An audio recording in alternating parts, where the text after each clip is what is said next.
So, meron tayong tip, sir. Ito, correct me sir kung mali ako ha. Beginners, sabi niya, Sir Dong, ang bawat biik ay gagamitan natin ng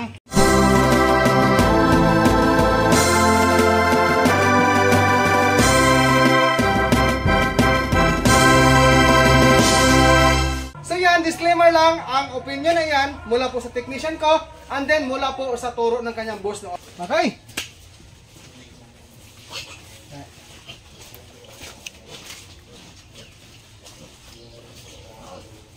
May ano ka din ako? May crayons ka din ako? Wala? Ha? May tanda? Numbering lang sir? May number pa to? Sige. Okay na to, numbering lang no? Oo. Dalhin sa 1. Sunod to.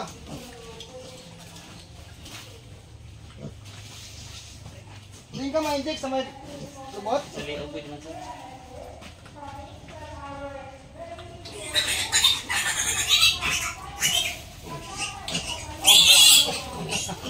Doon ka. Dara aja sagwa. Diri ka.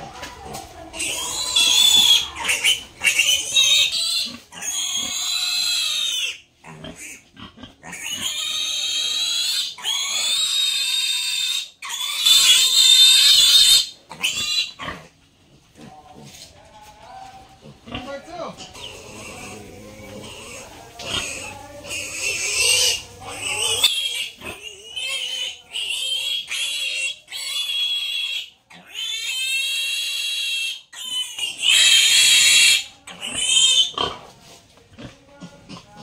So ngayon guys, gumagamit po kami ng 3 ml na syringe, disposable syringe na 3 ml. Then 2 ml po ang binibigay namin sa bawat biik po ano. So ito po ay assessment ni technician ko ha. Yan, number 3 na tayo, number 3. Number 3, come on.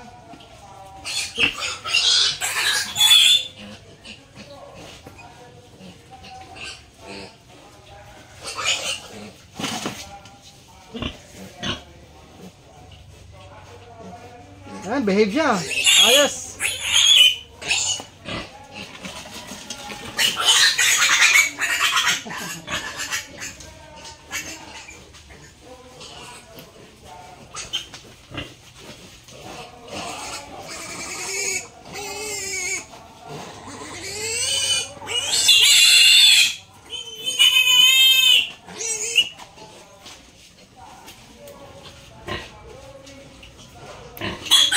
Number 5. Malalaki na guys oh.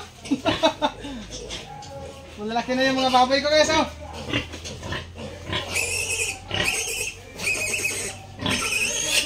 Okay. So ngayon mga ka-farmers, gumagamit kami ng tig-isang karayom or tig-isang syringe bawat biik. Yan, basta intramuscular injection pwede. No? Dito tayo sa likuran niya.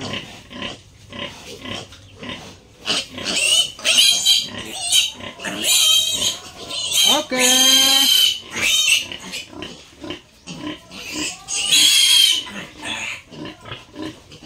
Yung mga beginners dyan, pag turok sa bakuna, kasi bakuna to Kugla Pest, pwede sa gilid ng leeg or sa may pita ng biig.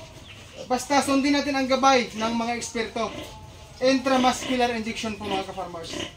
So number 7 na tayo.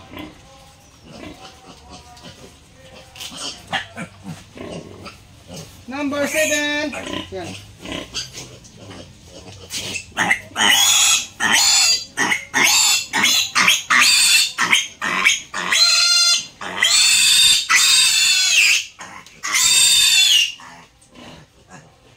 Ay, ni kabilog bata yan, 11.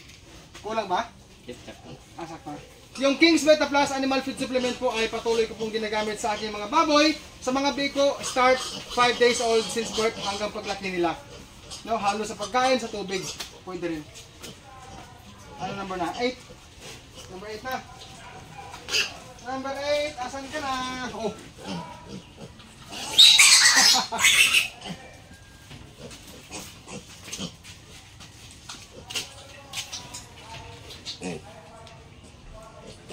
Behave siya oh. Nan, very good.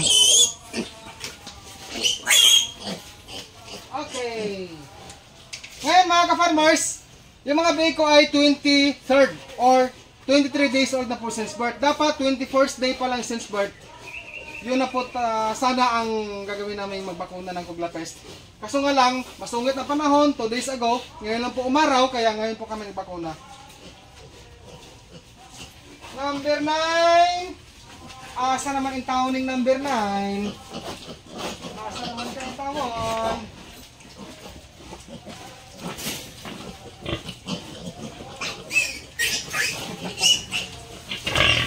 Okay. Number 9.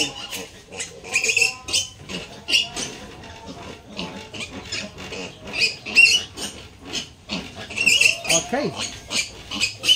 Sabi kasi mga ka-farmers yung technician ko, pag tag-ulan or malamig ang panahon, hindi po mabuti or hindi po maigi o hindi maganda na magbakuna sa mga biik po, ano. So yan po ay turo din ng kaniyang boss noon, no?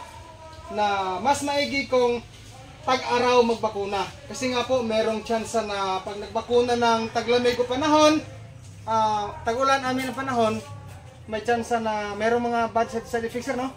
Pwedeng mangangati ang mga biik, mangangati sa buong katawan, natutubuan ng mga pula-pula ng mga parang rashes, sir. Okay, nag-scouring, no? Mag-scouring na base lang sa kanyang mga karanasan before sa mga ibang hog raiser, ha. So yan, disclaimer lang, ang opinion na yan mula po sa technician ko and then mula po sa turo ng kanyang boss noon. Okay? Tuloy tayo. Number 10. Number 10.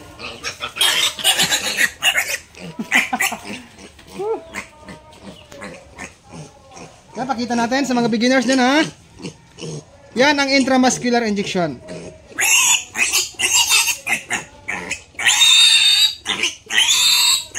Okay. Dahan-dahan ilagay natin ito. Ayan.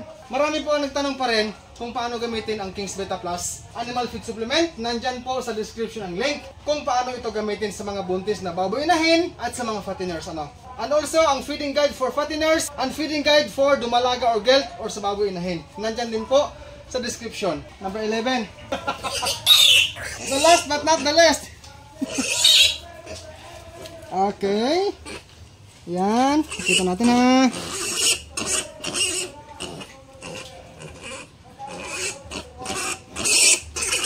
Okay. Ayos. Ang ganda, guys, oh. Alusog, oh. So, ang baboy inahin, sir, bakunahan mo rin? So, ngayon po, gagamit si technician ng syringe ko na malaki, yung 10 ml, pero ang ibigay niya, 2 ml lang pa rin. Ulitin ko, ha, 2 ml per head. Biik man o inahin. Tama ba ko, sir? Tama, tama. Ayun.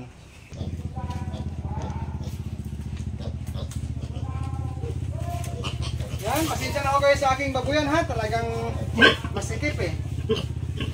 Suki ko pa kanang basal. Ha? Katindog ang basal. Bigyan ng pagkain? Ayos, ayos. Okay? I'm going to give feed. Oh, naka-English naman tayo, guys. Okay? Asa yung chinilas ko na, ano? Panglabas. Ito muna.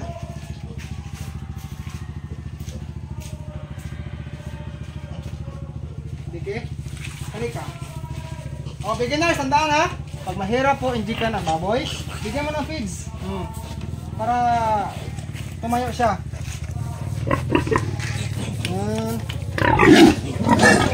Okay, ang bilis lang. So, yung isa, ay mga ka-farmers, yung isa, bigyan din ng feeds. Yung isa naman, nagsilas po ito. Bigyan din natin, ha? Yan.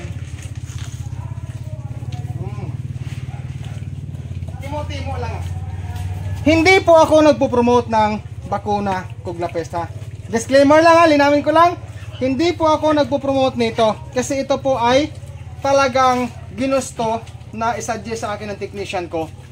Sabi niya, Sir Dong, ang bawat biik ay gagamitan natin ng tig-iisang syringe and also tig-iisang karayom.